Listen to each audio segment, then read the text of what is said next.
वह यह है कि तंत्र साधना में सिद्धि प्राप्त करने के लिए हमें कोई भी साधना के लिए 3 प्रकार और ज्यादा जरूरी है। एक तो उसकी मुद्राओं का हमें ज्ञान होना चाहिए और उसमें भी 5 मुद्राएं अत्यंत महत्वपूर्ण हैं। उन 5 मुद्राओं को हम किसी भी साधना को प्रारंभ करने से पूर्व उन 5 मुद्राओं का प्रदर्शन कर दें। यद्यपि प्रत्येक प्रकार की साधना में अलग अलग मुद्राओं का विधान है। वह चाहे तारा साधना है तो अलग मुद्राएं हैं, लक्ष्मी साधना है तो अलग मुद्राएं हैं, परंतु यदि उन मुद्राओं का ज्ञान नहीं हो तो केवल इन 5 मुद्राओं को हम प्रत्येक साधना के सामने स्पष्ट करते हैं तो हमारी कार्य पद्धति अपने आप में पूर्ण हो जाती है। इसके लिए फिर अलग अलग उस मुद्राओं का प्रदर्शन जरूरी नहीं होता। उसमें पहली मुद्रा दंड मुद्रा है और दंड मुद्रा बिल्कुल अंगूठे को बिल्कुल स्पष्ट करते हुए दाहिने हाथ को सामने रखें और 10 सेकंड बिल्कुल सामने रखें। यह दंड मुद्रा है।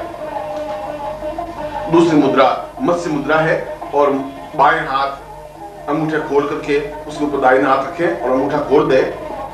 इन दोनों स्थितियों को अगर हिलाते रहे तो यह मत्स्य मुद्रा कहलाएगी। तीसरी मुद्रा शंख मुद्रा है। शंख मुद्रा में बाएं हाथ के अंगूठे को दाहिने हाथ की मुट्ठी में पकड़ें और दाहिने हाथ के अंगूठे को बाएं हाथ की उंगलियों से जोड़ दें। ऐसा होने पर आप देखेंगे कि बिल्कुल शंख के आकार का एक बिंब बन जाता है। यह शंख के आकार का जो बिंब है वो पूर्ण रूप से शंख मुद्रा कही जाती है। फिर वापस कर देता हूं। बाएं हाथ के अंगूठे को दाहिने हाथ की मुट्ठी में पकड़े और दाहिने हाथ के अंगूठे को इन उंगलियों से जोड़ दें और इस प्रकार की जो स्थिति बनती है वो सामने रखें। चाहे ऐसे रखें चाहे ऐसे रखें। चौथी अभय मुद्रा। अभय मुद्रा में दोनों हाथ बिल्कुल सामने स्पष्ट हो और 10 सेकंड तक दोनों हाथ हमारे सामने स्पष्टता के साथ रखें।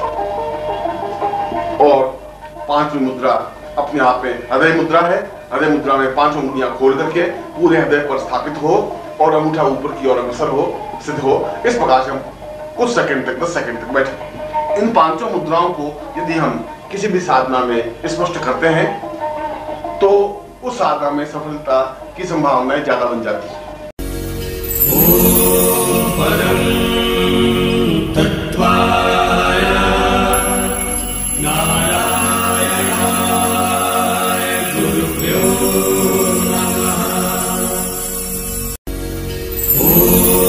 परम